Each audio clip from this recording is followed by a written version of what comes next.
Jesús, hoy damos las gracias a ti por tu presencia. Te damos la bienvenida, Espíritu Santo, a este lugar. Hoy colocamos este tiempo en tus manos, Señor, y te pedimos que tu palabra, Señor, venga a nuestros corazones. Tu palabra que no volverá a ti vacía, cumpla el propósito, Señor, para lo cual tú la envías. Hoy damos las gracias por este tiempo, en el nombre de Jesús. Amén y amén. Bueno, hoy me gustaría hablarles sobre un tema que le coloqué: muros de protección y seguridad. Muros de protección y seguridad. Bueno, saben que en el Antiguo Testamento la Biblia nos muestra que en muchas ciudades o en lugares donde estaban asentados aquellos pueblos de ese tiempo, siempre a esas ciudades se les colocaban muros o murallas que protegían las ciudades de los diferentes enemigos que querían atacarlos. Entonces siempre colocaban personas, de alguna manera se adecuaban para que estuvieran cerca a los muros y de pronto informaran cuando de pronto había un ataque de pronto de enemigos. Los muros son muy importantes en nuestra vida, no solamente en la parte física, porque ¿quién vive en un hogar que no tiene, o en un lugar que no tiene paredes, no tiene ventanas y no tiene puertas? Entonces sería terrible, ¿sí o no? Sino que cada uno de nosotros obviamente está cobijado por muros. Entonces hay muros que a nosotros de manera espiritual nos pueden servir. Y estuve estudiando un poco Proverbios en el capítulo 20, y resulta que es un capítulo que le ofrece a uno varias opciones para tener unos muros firmes y hacer que nuestra vida esté protegida y segura. Amén. Bueno, voy a leer algo que está en Proverbios capítulo 20, el versículo 6 dice: muchos hombres proclaman cada uno su propia bondad, pero hombre de verdad, ¿quién lo hallará? El primer muro que me gustaría hablarles, que habla Proverbios, es el muro de la imagen correcta. ¿Cuál es la imagen que tienes de ti mismo? ¿Cuál es la imagen que cada uno de nosotros tenemos de nosotros mismos? ¿Es una imagen correcta? ¿Qué ocurre cuando nos levantamos todos a la mañana y nos miramos en el espejo? ¿Qué es lo que le devuelve el espejo? ¡Wow! ¡Qué espectacular! Me veo re bien. ¿Sí? ¿Eso devuelve? O de pronto dices, uy, estoy como para unas 40 cirugías. O cómo cada uno de nosotros verdaderamente nos mostramos delante de los demás. ¿Cuál es la imagen que cada uno de nosotros siempre refleja a otras personas? Cómo cada uno de nosotros, por ejemplo, nos presentamos. Si se han dado cuenta, no sé, todos en algún momento hemos tenido la oportunidad de una entrevista de trabajo, ¿sí o no? Y cómo uno normalmente se presenta. Uno está bien, está obviamente físicamente adecuado para esa entrevista, su manera de hablar, la manera como dice las cosas es totalmente diferente.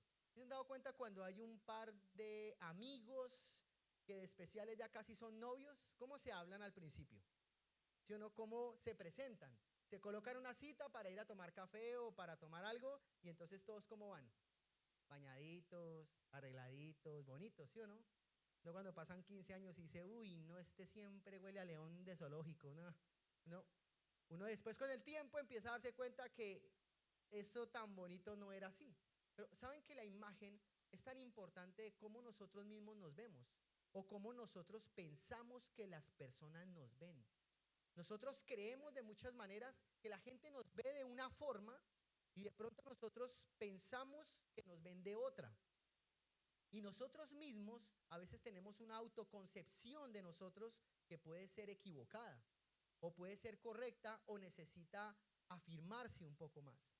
Entonces, muchos hombres proclaman cada uno su propia bondad. ¿Saben qué significa eso? Que muchas veces nosotros siempre ponemos la mejor cara, siempre hablamos de la mejor manera, siempre contamos las cosas de la forma en la cual nosotros pensamos que está bien, pero pocos de nosotros a veces nos mostramos verdaderamente como somos.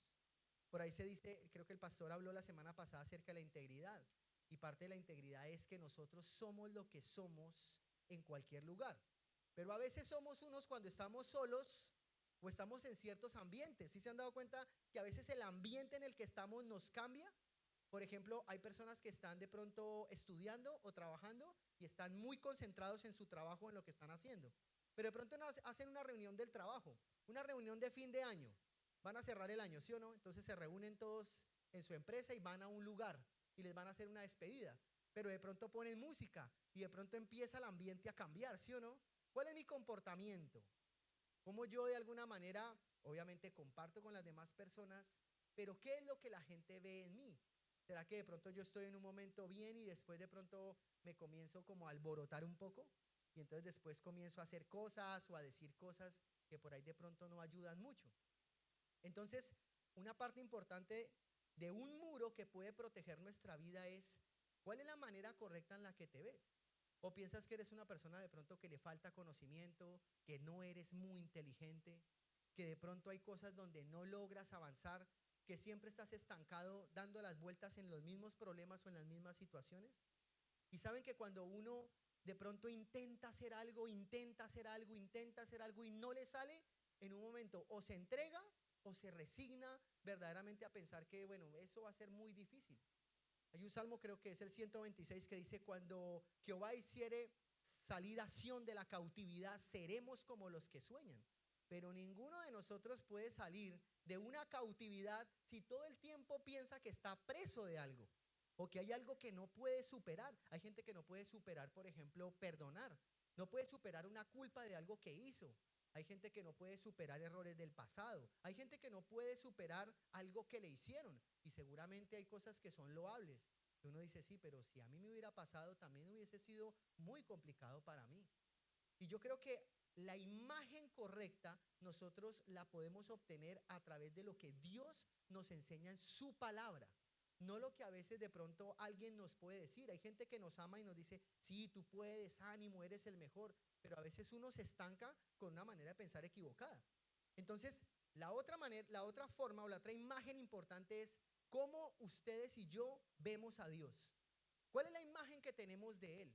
¿Es una imagen correcta o es una imagen de alguien que usted piensa de pronto, Dios es alguien que yo sé que está ahí, pero es alguien que está lejos, de pronto está escuchando a otras personas? Tanta gente en el mundo y de pronto será que Dios puede tener el tiempo de escuchar de pronto lo mío, que seguramente comparado con los problemas de otras personas no es algo tan importante. O a veces de pronto pensamos que Dios es alguien enojón, es alguien tan perfecto que no puedo yo andar cerca de alguien con ese tipo de perfección. Yo no tengo la perfección que tiene Dios. Entonces, ¿cómo puedo yo tener un agrado delante de Él si yo no tengo eso? Y otros piensan que Dios es un gordito bonachón, así tipo Papá Noel, que bueno, o sea, él bueno, o sea, yo te comprendo. Sé que eres el demonio de Tasmania, pero bueno, o sea, no pasa nada, o sea, yo sé que te enojas y destruyes todo con lo que dices, pero bueno. Y a veces tenemos diferentes concepciones. Pero ¿saben? Jesús de Nazaret, al morir en la cruz, Él nos dio no solamente redención, sino que nos dio una gran enseñanza. Y es esta. Jesús murió por cada uno de los que estamos aquí y por todos aquellos que han creído y creerán en Él. El poder de la redención es muy grande. Y eso es algo que ustedes y yo tenemos que comprender. Porque a veces nosotros nos volvemos solo gente religiosa que venimos a una iglesia y estamos ahí, recibimos un mensaje y ya mañana lunes a las 10 de la mañana ni me acuerdo qué fue lo que predicaron ayer. Y a veces nosotros no somos perseverantes, sino que nos volvemos costumbristas. Personas que vamos llevando las cosas solo de manera legalista, porque nos dijeron, porque nos enseñaron, porque mis papás son cristianos y me fundieron y me metieron en la iglesia, pero a mí nadie me preguntó si yo quería estar ahí. Pero hay momentos donde necesitamos ver las cosas ver a Dios de la manera correcta. Jesús murió en una cruz individualmente por cada uno de nosotros. Y yo le pregunto, ¿usted piensa que si Jesús hizo semejante sacrificio tan grande, Él va a perder alguno de nosotros? ¿O Él va a decir simplemente, no, mira, ¿sabes qué? Contigo es difícil, contigo es complicado, para mí no hay nada imposible, pero tú no me superaste? O sea, no existe eso, no existe eso. Dios siempre va a querer estar al lado de nosotros y ayudarnos. Creo que hay una parte, me parece que en el libro de Isaías, que dice, yo hasta las canas os soportaré. Es decir, que Dios estará con nosotros todo el tiempo. También creo que en Mateo en el capítulo 28 Él decía, yo estaré con vosotros todos los días, incluso hasta el fin del mundo. Entonces, ¿por qué a veces nosotros vivimos tan preocupados de ciertas cosas? Si pudiésemos comprender quién es el que está del lado de nosotros, nosotros no nos preocuparíamos. Pero saben que hay una parte también en Colosenses que dice que nosotros los seres humanos, cuando no conocíamos a Dios, éramos enemigos en nuestra mente. Escuche eso.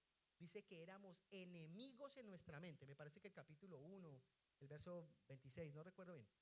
Pero dice que éramos enemigos en nuestra mente antes de conocer a Cristo. ¿Y saben por qué en la mente? Porque aquí es donde nosotros tenemos que aceptar, creer que lo que Él tiene para nosotros es bueno. Hay gente que dice, yo no sé si un día yo lograré los sueños, no sé si un día yo me voy a casar, no sé si un día, por ejemplo, yo voy a tener un trabajo como el que me gustaría o anhelo tener. No sé si un día tuviese una vida financiera diferente a la que tengo ahora. Y nosotros a veces hablamos como si Dios no estuviera con nosotros. Y muchos de nosotros llevamos años caminando con el Señor y Él con nosotros, pero a veces no tenemos la idea clara. ¿Saben por qué? Porque nos falta aprender lo que dice la palabra de Dios, nos falta inmersarnos mucho más en lo que dice la Biblia. Entonces lo primero es un muro de la imagen correcta, la imagen correcta que debo tener de mí mismo y la imagen correcta que tengo de Dios. Al tener la imagen correcta, yo tengo una protección, porque cuando yo no tengo una imagen correcta de mí mismo, yo me vuelvo una persona que la mayoría del tiempo estoy en un altercado, amargo mi propio corazón, no me siento bien y de alguna manera no hago sentir bien a los demás. Lo siguiente, el muro de conocer el temor de Dios. Miren lo que dice Proverbios 29:25. El temor del hombre pone lazo, mas el que confía en Jehová será exaltado. Pero resulta que también la Biblia dice que el temor a Dios es el principio de la sabiduría. Es como que uno lee eso y dice, bueno, ¿cómo así? O sea, el temor pone lazo y parece que es algo malo, pero también dice que el temor dice que es el principio de la sabiduría. ¿Cuál es la diferencia entre los dos? Pero se los voy a explicar. Hay una diferencia entre el temor a Dios y el temor de Dios. El temor a Dios es ese que te paraliza, es ese que te hace sentir miedo, es ese temor o eso que más creo que llamaríamos como miedo. Pero está el temor de Dios. Y el temor de Dios es una admiración reverente, una actitud donde uno decide ver con buenos ojos lo que Dios es en realidad. Es decir, yo decido seguir a Cristo, decido obedecerlo. Entonces, esa palabra temor significa reverencia. Resulta que en el hebreo hay dos palabras para definir cada uno de esos dos temores. Aunque uno lee en la Biblia el temor de Jehová y el temor ese que te estanca, la Biblia sí lo diferencia. En el hebreo, uno de los temores, la primera palabra se llama kaharadá y significa consternación, pánico o temblor. Y la otra es yirá y esa significa reverencia. Esa en la imagen. Entonces está la primera que es kaharadá, que es consternación, pánico o temblor, que es ese miedo, es ese lazo que viene a nuestra vida cuando abrimos la puerta al temor, a ese tipo de temor. Pero está el otro que es yirá y ese es el temor de reverencia, de admiración, de respeto a Dios. ¿Ok? Entonces, cuando yo entiendo el temor de Dios guarda nuestra vida. Miren, cuando cada uno de nosotros, bueno, por ejemplo en mi caso, yo no era cristiano, habían muchas cosas que yo hacía que yo pensaba que estaban bien. Y yo la verdad creía que estaban bien. Había cosas que yo hacía que yo era consciente que estaban mal. Pero habían cosas que yo hacía que yo, la verdad, pensaba que eso no era malo. Hasta que empecé a leer la palabra, hasta que fui a una célula, hasta que empecé a ir a la iglesia. Y luego me di cuenta que habían cosas que yo hacía que estaban mal, que eran incorrectas. Formas de hablar, formas de comportamiento, maneras de pensar, deseos equivocados, un montón de situaciones. Y ahí yo me di cuenta y me confronté que yo estaba equivocado, que yo estaba errado. Entonces, el temor de Dios me empezó a guardar. Entonces, había cosas que yo ya quería hacer, pero como que había algo donde yo ya no era tanto como el miedo, sino no quiero estar mal con Dios. No quiero estar mal con Él. Y a veces no es fácil, pero es como que en un momento uno decide. Es como cuando uno ama a alguien y uno dice, no voy a hacer algo para dañar a esa otra persona. No voy a hacer algo para dañar este propósito que tengo. No voy a hacer algo que de pronto me meta en un problema en mi trabajo. Entonces, es como que hay una reverencia, no es miedo, hay una reverencia que me hace retroceder para no tomar una mala decisión. Entonces, el muro de conocer el temor correcto de Dios, ¿ok? Amén. Lo tercero, el muro de la buena relación con los demás. Escuchen lo que dice acá, Proverbios, capítulo 20, versículo 15. El oro y las joyas lo enriquecen a uno, pero vale mucho más el que mide sus palabras. El oro y las joyas representan cosas de valor, ¿cierto que sí? ¿Saben que hace más o menos como un mes nosotros estábamos acá en la reunión? Y bueno, salimos de la reunión, después de la segunda reunión, nos fuimos para nuestra casa, no, perdón, me fui a la casa de unos discípulos a almorzar, que nos invitaron a almorzar, entonces nos fuimos a almorzar, pasamos un tiempo así bien, y luego nos fuimos para nuestro departamento, y resulta que, oh sorpresa, habían entrado al edificio, se subieron al piso donde nosotros vivimos, forzaron la puerta, y entraron y bueno, lo que se alcanzaron a llevar. La más damnificada fue mi suegra. Me pareció como terrible. Tenía todas sus joyas y todas sus cosas, así todas bonitas que ella usa, y resulta que se le llevaron eso. Y uno a veces piensa, en un momento me quedé pensando, igual tengo 2 gaticos, entonces mi esposa entró y lo primero que buscó fue los gaticos. Y sí. Entonces uno piensa, se me llevaron cosas de valor. En realidad creo que no alcanzaron a hacer mucho daño, gracias a Dios. Porque uno no se imagina, usted no se imagina, nunca me ha pasado eso, pero usted no se imagina entrar a su casa y ver todo revolcado, así todo mal. Entrar a su cuarto es un lugar de intimidad. Para mí me parece eso, o sea, eso fue no tanto como que le quiten a uno cosas, pero eso, como dicen acá, me pareció resarpado eso.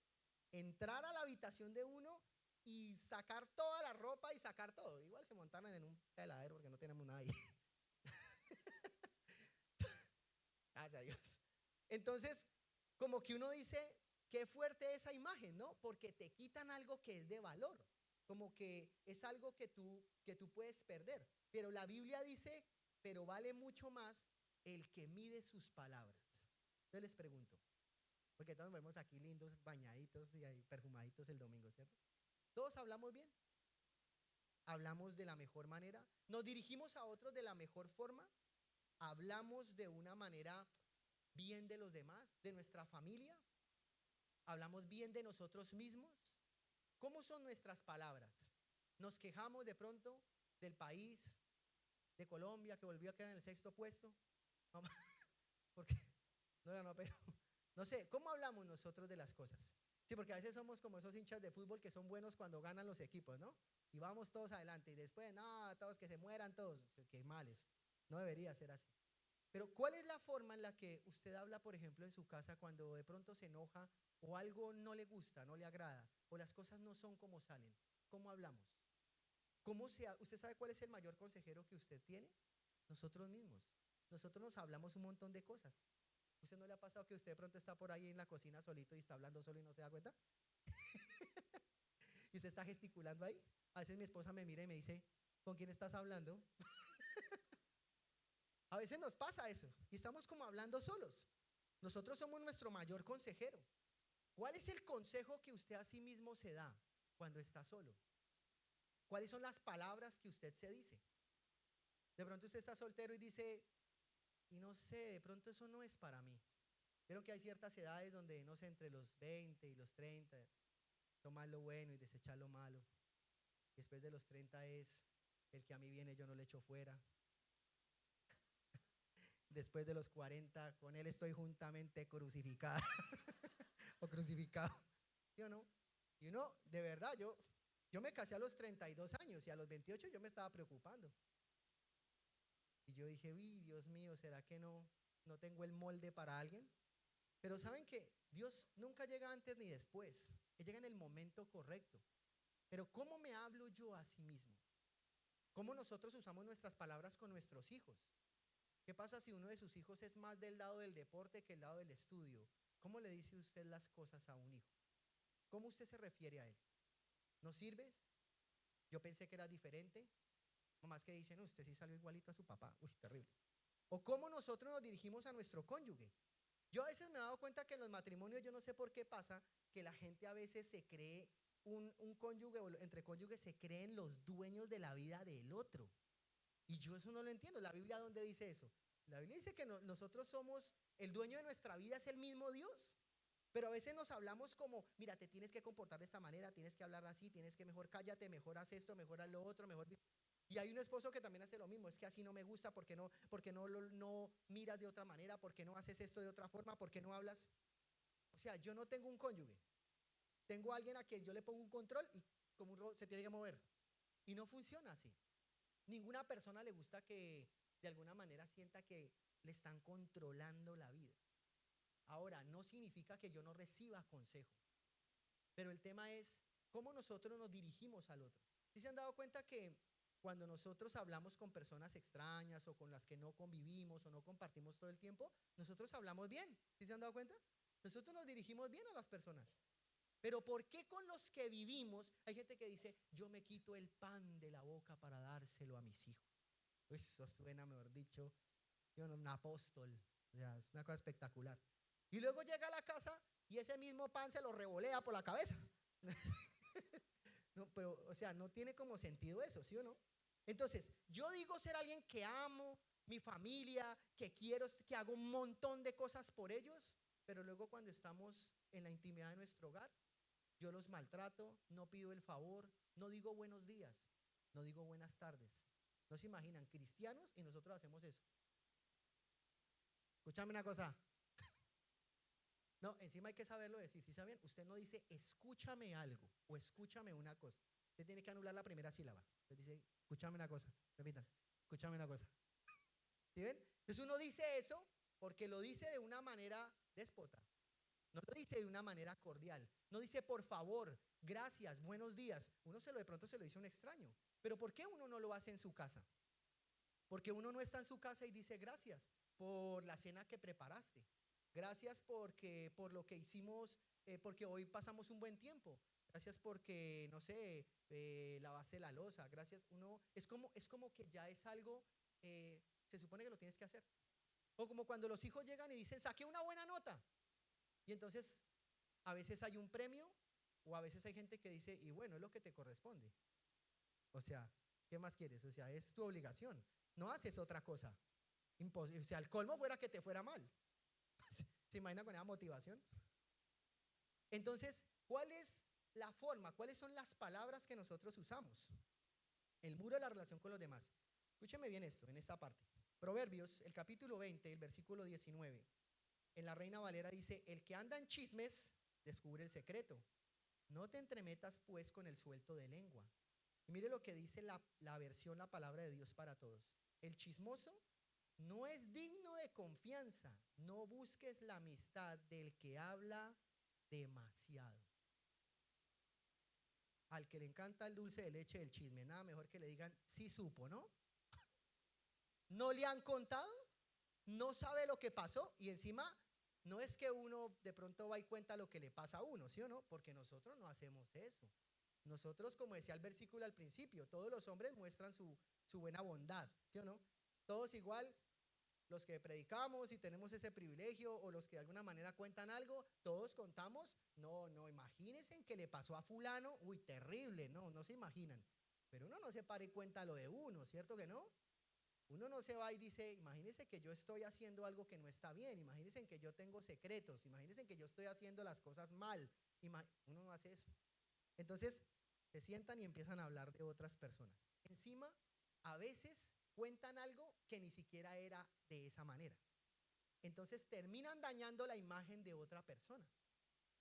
Entonces hay gente que le encanta, mira, me impactó esa otra parte porque dice, la palabra de Dios para todos dice, el chismoso no es digno de confianza. No busques la amistad del que habla demasiado. Mire, una vez vino una persona, estábamos en un evento y se me sentó al lado. No, imagínese que tengo que para contarle que vea que Tintin, que imagínese que unas personas que hicieron esto, que hicieron lo otro, no, qué cosa tan horrible, que no, pero no, tenaz, no. Y yo escuchaba ahí, y yo por dentro decía, pues de las personas que me está contando, ni tienen que ver con esa persona, ni tienen que ver conmigo. O sea, no podemos hacer nada. Y en un momento yo, después de como que terminó, yo me quedé callado, no dije ni, oh, yo me quedé, porque yo estaba como con la lucha ahí. Y yo después dije, oiga, pero yo también me falto de carácter, yo voy a haberme parado y haberme ido de ahí. ¿Sí o no? O sea, a mí qué me interesaba eso, a mí en qué me cambiaba la vida. Encima me estaba contando una cosa que era pues hasta triste. Y yo decía, pero a mí en qué me cambia la vida eso. En nada me cambia la vida. Ahora, si vienen algo y me cuentan algo, no sé, que Dios no lo quiera ocurrir algo con mi esposa o algo, bueno, ya atañe a mi vida, ¿sí o no? Si, bueno, tengo el privilegio de tener un ministerio, si pasa algo con un discípulo mío, bueno, tiene algo que ver conmigo. Pero si no tiene nada que ver conmigo y encima le cuentan a uno con ese picante, ¿no? Eso sale así, esa lengua de víbora, así. Si uno pura cobra, así. Y entonces yo digo, uy, no, o sea, no está bien eso. Entonces, es un problema cuando nosotros no hablamos también de la manera correcta de los demás. Hay gente que habla terrible de su propia familia. Hay cosas que uno puede contar como testimonio. De pronto más adelante les cuente algo. Pero una cosa es contar un testimonio que sirva y otra cosa es uno tener una habladuría. Otra cosa es uno dañar la imagen de otra persona. Otra cosa es uno ir a contar algo que a nosotros o al que me está contando no nos interesa, no nos importa. No podemos hacer algo para mejorar esa situación. Eso nos lo ha enseñado el pastor Juan Carlos varias veces. O sea, si no podemos hacer algo nosotros, entonces es un chisme eso. Es pura habladuría. No sirve para nada. Miren, yo tengo el privilegio de tener un gran equipo aquí en la iglesia, un equipo de líderes. Y la verdad a mí no me gusta hablar mal de ellos. No me gusta pararme acá o en cualquier lado donde yo predique. No, imagínense que tengo un discípulo que, no sé, es un terrible, vive con su suegra. Es terrible eso. La verdad que yo no. La verdad que no. Yo vivo con la mía, pero bueno. Pero la verdad yo no le veo inferencia a yo de alguna manera ponerlos a ellos de punto, de mal ejemplo. Si hay algo que tengo que hablar con ellos, lo hablo directamente con ellos. Para mí es un privilegio que ellos estén conmigo. Es un privilegio ver cómo ellos le sirven a Dios.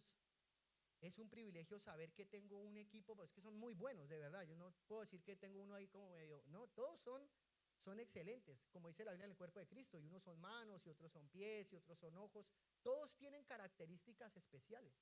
Y yo le doy gracias a Dios por eso, de verdad. Es un privilegio. Porque lo que yo veo en cada uno de ellos, pienso que si yo veo algo bueno, Dios ve cosas mucho mejor. Y yo pienso, ¿por qué uno tiene que, de alguna manera, ponerlos como si fueran un mal ejemplo? Ay, qué vergüenza, ay, sí, precisos son de mi célula, uy, no. ¿Qué tiene que ver eso? Nada, ¿sí me hago entender? Es lo mismo los que están en una familia, cómo hablan de sus hijos, cómo se expresan de su cónyuge. Ahí viene la fiera. No, cuidado que viene la fiera. Cuidado que es que ahí viene, no, es que ese pobre sí, la verdad, no, ese es te le pide un permiso a un pie para mover el otro. No, es que eso. Y todo el tiempo estamos haciendo calificativos del otro que no sirven, que no ayudan, que no suman a la relación. Entonces, cada uno de nosotros tenemos que mirar cómo estamos hablando del otro, cómo nos expresamos, qué es lo que decimos de la otra persona. Porque siempre he pensado que bueno es cuando uno está hablando sabroso, cuando uno habla de otros, pero no cuando uno cuenta lo de uno. Uno no cuenta todo lo que le pasa, ¿sí o no? Uno a veces se guarda cosas y más esas cosas que uno dice, si alguien supiera en lo que yo estoy, si alguien supiera lo que yo hago cuando yo cierro la puertica y nadie me ve, nadie hace eso, ¿sí o no? Nadie lo postea en el Facebook, nadie lo pone en Instagram, nadie pone esas cosas, todo el mundo pone la cara linda, ¿sí o no? Todo el mundo, y está bien. Entonces, si a mí no me gustan ciertas cosas, ¿por qué voy a denigrar de la vida de otro? Muro de buenas relaciones. Cuarto, el muro de la verdad de Dios. Proverbios 29 dice, ¿quién podrá decir, yo he limpiado mi corazón, limpio estoy de mi pecado? Nosotros deberíamos hacer una autoevaluación de nuestra propia vida. Pocas veces nosotros hacemos eso. De pronto nos sentamos en un día a la semana y decimos, ¿cómo va mi semana?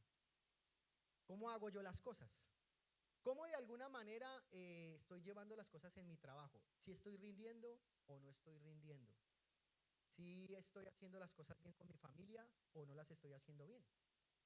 Pero es una autoevaluación donde yo no busco culpables. Hay momentos donde uno se sienta a pensar y piensa en todas las cosas que otros no han hecho hacia mí. Uno no siempre piensa en las cosas que yo no he hecho hacia los demás. Y resulta que cuando yo no hago autoevaluaciones para poder examinar mi comportamiento, es donde yo comienzo a afectar las otras cosas. Hay personas que piensan que venir a la iglesia no es tan importante como ir al trabajo. Pero resulta que cuando yo no tengo verdaderamente muros de protección en mi vida, todo lo que yo hago afuera también termina afectándose de manera negativa. ¿Sabían eso? Porque es así. Cuando yo no tengo una formación espiritual, una formación moral, una formación intelectual en mi vida, yo tomo decisiones a como venga la vida. Entonces un día, no sé, me voy a ennoviar y eso, miremos a ver qué pasa. Después estamos metidos en los líos de la vida y en un momento Dios le dice a uno, si me hubieras preguntado yo te hubiera guiado. O de pronto sí era por ahí, pero las cosas se salieron de control y termina todo en un problema, terminan en divorcios, terminan en peleas, terminan en una situación. Yo digo, nadie que se va a casar y está pronto a llegar al altar está pensando en, qué lindo, ¿cuándo será la primera vez que me va a pegar? Eso debe ser espectacular. ¿Cuándo era la primera pelea? ¿Cuándo será la primera vez que vamos a empezar a aguantar hambre? Uy, eso debe ser extremo. O sea, eso debe ser. Nadie piensa esas cosas cuando se va a casar, ¿o sí? Nadie piensa eso. Todos pensamos en el amor, en lo lindo, en lo romántico y en las otras cosas también. Todos pensamos en eso. Pero nadie piensa que le va a ir mal. Nadie piensa que va a fracasar. Nadie piensa esas cosas. El tema es que después empieza a aflorar verdaderamente nuestro carácter, lo que sí somos. ¿Recuerdan? Vamos de novios y todos lindos y te invito a un cafecito, ay sí, siéntate y le pone la sillita y todo. 20 años después le quita la silla a ver si se rompe la cabeza. ¿Por qué? Porque vamos perdiendo con el tiempo los muros de protección. Vamos pensando que la vida va siguiendo sola y que bueno, esperemos a ver qué pasa. Y uno hay cosas donde no puede esperar a ver qué pasa. Uno debe hacer algo para que las cosas cambien, para que las cosas estén bien. El pastor César Castellanos dice, si yo cambio, todo va a cambiar.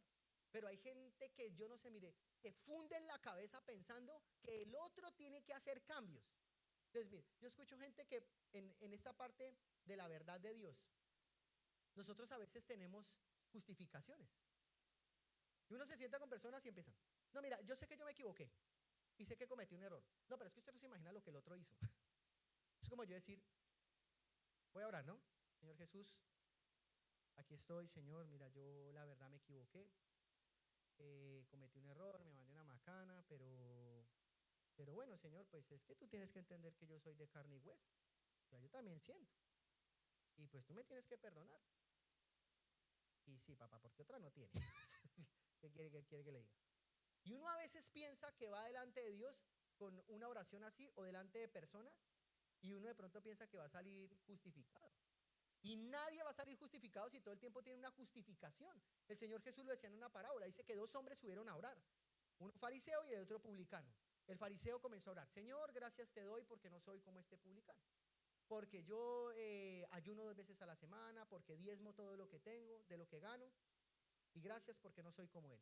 Y dice que el publicano no podía levantar la cabeza y decía, Señor, sé propicio a mí que soy pecador. Y dice el Señor Jesús, ¿quién salió justificado y perdonado de ese lugar? El publicano. Respondieron todos, como creo que todos responderíamos igual. El tema es que hay momentos donde vamos a arreglar una situación con alguien y uno siempre tiene, sí, mira, yo sé que me equivoqué, pero es que tú me has hecho, pero es que tú no haces, pero es que tú. ¿Y saben algo? ¿Saben cómo se llama una persona que hace eso? Tiene orgullo en su corazón. Y el orgullo nubla la mente. El orgullo hace que yo no vea que los demás tienen una necesidad. El orgullo hace que yo no tenga compasión del otro o de las otras personas. El orgullo hace que yo solamente piense en mí, en lo mío, en lo que a mí me gusta, en lo que a mí me agrada. Frases como, usted me conoció así. Yo no la mandé a usted que se metiera conmigo. Hijos que le dicen a sus papás, yo la mandé a usted a que me tuviera. Yo no la mandé a usted a que me tuviera. Pero papá tiene 38 años, cásese. Bueno, usted me tuvo, manténgame en la casa todavía. Y uno dice, ¿por qué a veces para todo tenemos una justificación? No podemos decir, sí, mira, perdóname. Creo que me equivoqué. Creo que hubo algo en mí que no estuvo bien. Creo que cometí un error. Creo que esa no era la forma de hablar. Creo que no era la forma de hacer las cosas. El muro de la verdad de Dios nos confronta, Cuando yo me hago un autoexamen con Dios y me acerco a Él y leo la palabra refleja lo que hay en mi corazón. La palabra refleja verdaderamente lo que yo soy adentro de mí. Entonces comienza a sacar cosas. Por eso hay gente que a veces no siempre se aguanta una charla o se aguanta una lectura o un tiempo de oración. Porque empieza a leer y empieza a sentir que algo se le remueve adentro. Pero es la única manera de uno genuinamente poder cambiar uno su vida. Si uno hace todo lo contrario a lo que está en la palabra, yo le aseguro que uno va a tener solo dolores de cabeza. No estamos hablando, si usted no hace lo que aquí la iglesia, como si fuera esto una organización, una cosa así. Nosotros predicamos la palabra de Dios. En 25 años yo he podido aprender en esta iglesia cosas que a mí me han hecho es el bien. Y me han hecho tomar decisiones correctas, claras. También tuve situaciones en mi matrimonio. Y a través de consejerías y a través de la palabra de Dios, yo pude también organizarme en mis pensamientos y en la manera como yo debería hacer las cosas. Cuando yo comencé a hacer ciertos cambios, vi cómo mi matrimonio comenzó a aflorar. Y nosotros nos conocimos en la iglesia. Y a veces uno no se da cuenta que necesita confrontarse con la verdad de Dios. Y la verdad de Dios sana, ¿sabían? La verdad de Dios no hiere ni maltrata. La verdad de Dios a uno lo sana. La verdad de Dios a uno lo confronta, pero la verdad de Dios a uno le da luz. La verdad de Dios lo saca a uno de la oscuridad, lo saca a uno de las tinieblas. Si no, hay gente que guarda secretos y secretos durante años. Durante años guardan un montón de cosas y amargan su vida y amargan la vida del otro, o de sus hijos, o de las personas con las que conviven. La verdad de Dios siempre será necesaria para poder comprender hacia dónde vamos, la dirección de Dios. Y por último, el muro de la perseverancia. Proverbios 20:28 dice: misericordia y verdad guardan al rey, y con clemencia se sustenta su trono. El muro de la perseverancia. Cuando yo tenía 20 años llegué a la iglesia, me invitaron a una reunión. Lo que me impactó fue la música y bueno, eso me pareció genial. Y ahí comencé a asistir. Luego tuve amigos y eso me pareció también bueno. Entonces, pero en mi casa no les pareció lo que yo estaba haciendo. Mi mamá se puso muy enojada cuando supo que yo empecé a ir a una iglesia y ella se puso re mal. Y de alguna manera no empezamos a tener una buena relación porque yo venía a la iglesia, pero a ella le parecía es un desastre lo que yo estaba haciendo. Yo recuerdo que ella pasaban los años y ella todo el tiempo a veces como que decía, pero este muchacho, ¿cómo va a fundir su vida en eso? O sea, me parece que está tomando malas decisiones. Entonces un día enojada me dijo, a mí no me parece lo que usted hace. Usted está perdiendo su tiempo, está perdiendo su vida haciendo eso. Porque no, ahora lo veo ahí hablando de la Biblia. Es una cosa como rara verlo haciendo eso. Lo veo ahí en el cuarto llorando. ¿Por qué llora? Yo no sé ni por qué llora. Y entonces me acuerdo que me decía, usted va a terminar después en los parques de Cuentero. O lo peor que le puede pasar a esta familia es que un día el Señor va a terminar pastor. Entonces yo decía, bueno. Pero resulta que con el tiempo yo entendí algo que le pasaba a mi mamá. Resulta que ella no tuvo una infancia para nada fácil y cuando se casó con mi papá la pasó muy mal con la familia de mi papá, pero mal, mal. Y lo que yo creo, o estoy seguro que ella tenía en su corazón era, yo quiero que mi hijo estudie, yo soy hijo único, yo quiero que él se prepare porque yo no quiero que el día de mañana alguien venga y le haga daño, alguien venga y se aproveche de él, alguien venga y haga cosas con él o que de pronto lo pongan en situaciones en la vida como me pasó a mí. Eso es lo que yo después entendí de mi mamá. Hoy en día ella ya piensa diferente, gracias a Dios. Y si después de 25 años no tuvo de otra. Bueno, el tema es que Dios siempre va a premiar la perseverancia de cada uno de nosotros, aunque usted a veces tenga todas las cosas en contra. Aunque usted a veces vea que todo el mundo le parece que es una locura lo que usted hace. Mire, hay gente que puede que venga a la iglesia, pero en su casa no tienen un buen comportamiento porque no aman a las personas que dicen amar. He visto parejas que se unen y resulta que de pronto el Señor trae los hijos de otro matrimonio y los tiene aquí con la nueva persona con la que se unió. Y resulta que esta señora no se aguanta a los hijos de él y empiezan a tener un montón de situaciones. Y yo pienso, cuando uno se ama, ama todo lo que esa persona es. Entonces, la pregunta es, ¿cuál es el objetivo de estar juntos en una familia así? ¿Cuál es el objetivo de estar juntos? Si a la final, de alguna manera, todo lo único que nos une es todo lo que no es necesario. Y lo que verdaderamente es necesario no nos está uniendo. Parecen dos personas que comparten más un alquiler o que comparten más un departamento. Pero el egoísmo es lo que termina destruyendo un montón de cosas. Entonces, bueno, usted sabe que yo soy así y está bien, siempre será respetable, ¿sí o no? El tema es qué va a hacer el otro. Como decía el pastor Juan Carlos, ayer hubo un matrimonio y él contaba como una especie de testimonio. Él decía que había no sé, como una pareja, llevaban 20 años donde el señor golpeaba a la señora. Y entonces en un momento se querían separar y entonces el pastor decía, y después de 20 años tomaste una decisión porque ya estás cansada de que te golpee durante 20 años. ¿Hasta qué punto? Por eso les explicaba en un momento, nos creemos los dueños de la vida del otro. No somos los dueños de la vida del otro. Si cada uno quiere vivir una vida como mejor le parezca, bueno, el mismo Dios no nos obliga a ninguno a vivir la vida que Él nos dice. ¿Sí sabían eso? La Biblia enseña en Deuteronomio, aquí yo pongo delante de vosotros la vida y la muerte, la bendición y la maldición. Y el Señor dice, escojan la vida. No dice que nos va a obligar, dice escojan. O sea, es una decisión que nosotros podemos tomar. A veces no es fácil. A veces tenemos que hacer muchas cosas, muchos cambios. El tema es, ¿qué vamos a escoger nosotros? ¿Vamos a escoger vivir lo mismo de siempre? ¿Maltratar al otro? ¿Adueñarme del otro? ¿O voy a tener un muro de perseverancia? Un muro de buena relación con los demás. ¿Cuál es el muro que voy a tener? Así que ahí donde están, me gustaría que se pusieran en pie, por favor.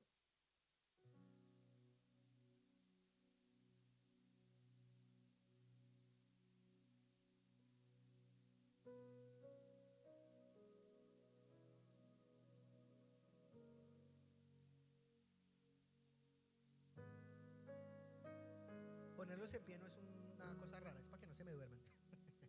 Mentiras. Proverbios 20:13 dice, no ames el sueño para que no te empobrezcas. Abre tus ojos y te saciarás de pan. A veces posponemos las cosas, ¿saben? Posponemos tomar decisiones. Posponemos hacer las cosas de la mejor manera. Uno a veces pierde el tiempo innecesariamente, ¿saben? En el muro de la verdad, uno pierde el tiempo a veces pecando. El pecado, dice la Biblia, que es una infracción de la ley, pero ¿saben qué hace el pecado? El pecado te humilla. Se vuelve al principio disfrutable y después te humilla, te avergüenza. El pecado siempre hace eso. Yo también cometí pecados. Y a raíz de eso también terminé humillado y avergonzado. Porque eso hace el pecado. El pecado es algo que al principio parece disfrutable. Porque nadie dice, ¡ay, qué horrible, voy a pecar! Nadie dice eso. Hoy no voy a obedecer a la pastora Betty y tomaremos Coca-Cola. Pero la verdad es que no deja nada bueno. Proverbios 20:18 dice, los pensamientos con el consejo se ordenan y con dirección sabia se hace la guerra. Los muros de protección de la palabra de Dios y de la relación con Dios, dice que es el consejo que hace que uno ordene su camino. Y todos con Dios, a pesar de nuestros errores y equivocaciones, Dios siempre nos puede catapultar hacia donde sea. Lo que siempre Dios espera de nosotros es un corazón que se arrepiente. Y es un corazón que reconoce que necesita de Él. Ustedes y yo no necesitamos tener una religión. Sáquese eso del corazón y de la cabeza. No necesitamos pertenecer a una religión. Necesitamos tener una relación con Dios. Porque si fuera por una religión, la religión fue lo que terminó crucificando a Cristo. Porque en el tiempo en el que estaban los líderes espirituales de ese tiempo, tuvieron al Mesías al frente y no lo pudieron verdaderamente reconocer. ¿Por qué? Porque todo se volvió un acto de ritualismo. un acto de seguir normas. Pero como no había espíritu, no había vida. Entonces vino el Señor Jesús y no se dieron cuenta que tenían al Creador al frente. A veces nosotros tenemos la bendición que estamos esperando, pero la verdad nosotros estamos inmersos en nuestra religión. ¿Y saben cuál es la mayor religión que nosotros tenemos? El yo. El yo es la mayor religión que todos tenemos. Como dice el pastor, lo que yo pienso, lo que yo siento, por ende lo que yo hago. Y mientras yo tenga eso, lo que yo siento y lo que yo pienso, entonces estamos bien. Por eso las relaciones no funcionan.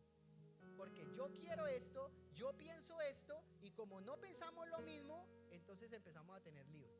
Y no debería ser así. Recuerden, no somos los dueños de la vida de nadie. Somos responsables de nuestros hijos, ¿cierto que sí? Somos responsables de la felicidad de nuestro cónyuge, pero no somos el dueño de la vida del otro. No es que tienes que comportarte para que yo sea feliz. Es un error y se llama manipulación. Uno no está para manipular a nadie. Es más, la misma fe, cuando predicamos, no es para manipular. Ustedes sabían que la Biblia marca de una manera delicada eso. Dice: cualquiera que hiciere caer a uno de estos pequeñitos que cree en mí, mejor le fuera que se amarrara una piedra de molino al cuello y se botara al mar. Uno no puede jugar con la fe de la gente. Y es cuando uno busca algo como a favor. Eso no, nosotros como iglesia, estoy seguro que nosotros buscamos es que la gente tenga la fe correcta. Y eso yo lo he visto durante todos estos 25 años. Y como líderes es lo que todos tenemos que hacer. Y es lo que tenemos que hacer con nuestras familias. No es manipular. Si no haces, no te doy. Si no cedes a lo que yo te digo, entonces vamos a tener problemas. No debe funcionar así. Los muros nos deben ayudar. El muro de la imagen correcta. Tu imagen, la imagen que tienes de ti mismo y la imagen de Dios. Solamente se puede tener un muro si vamos a la palabra de Dios y entendemos lo que somos para Dios y lo que significamos para Él. El muro del temor de Dios, no el temor a Dios, no el miedo, la reverencia, el decidir amarle. El muro de la buena relación con los demás. No dañemos la imagen de otros. Tratemos de mantener siempre una buena relación con los demás y arreglemos las cosas que de pronto estén por arreglarse. El muro de la verdad de Dios. No dejen de buscar de Dios, no dejen de estar en sus células, no dejen de venir a la iglesia, no dejen de tener sus momentos en el lugar secreto. En ese lugar es donde uno deja esa falta de inteligencia y adquiere el conocimiento correcto. Y por último, la perseverancia. No dejemos de correr la carrera que tenemos por delante, dijo el apóstol. La carrera que tenemos por delante. Y hay muchas cosas que podemos hacer bien. Marcar una generación. Amén. Ahí donde está, me gustaría que por un momento cerrara sus ojos. Señor Jesús, hoy damos las gracias a ti por tu presencia, por tu poder, por tu amor, Señor. Gracias porque tú eres bueno. Gracias, Señor, porque tú colocas muros a nuestro alrededor, Señor. Tú colocas a nuestro alrededor murallas de protección, Señor. Espíritu Santo, ayúdanos a cambiar la imagen que tenemos de nosotros mismos. Algunos tienen una imagen equivocada de quiénes son. Algunos se identifican con otras cosas, porque a veces vamos perdiendo la identidad. Ayúdanos a tener la imagen correcta de quién eres tú, Señor, de quién eres como persona que siempre está conmigo en los momentos buenos y en los que no son buenos, y que siempre esperas, Señor, que nosotros contemos y confiemos en ti todo el tiempo. Señor, ayúdanos a tener ese muro, Dios, de la buena relación con los demás. Que hoy podamos salir de este lugar y si algo tenemos contra alguien lo podamos arreglar. Que si algo ocurre en nuestras familias podamos, Señor, tener paz. Y que esa paz, Dios, que gobierna nuestros corazones, que viene de ti, esté fundamentado, Señor, en tu palabra y esté inmersa en nuestras familias, Señor. El muro de la verdad, Señor. La verdad de tu palabra, Dios. La verdad que a veces nos confronta, pero también, Señor, nos conforta. Que también, Señor, nos guía. que también nos muestra la luz de tu camino, Señor, y la verdad y el muro, perdón, de la perseverancia. Que no dejemos, Señor, no abandonemos el camino contigo. Que no dejemos de amar nuestra familia, a pesar de que a veces pareciese que fuese como difícil. Que no dejemos de amar a nuestro cónyuge, que no nos acostumbremos, sino que busquemos siempre, Dios, las buenas cosas que hagan florecer el amor, que hagan florecer el romance, que hagan florecer las buenas cosas, Dios, en nuestro hogar, Señor. No es bonitas palabras. Si aplicamos esto, vamos a encontrar, Señor, un gozo y una felicidad, Señor, completos.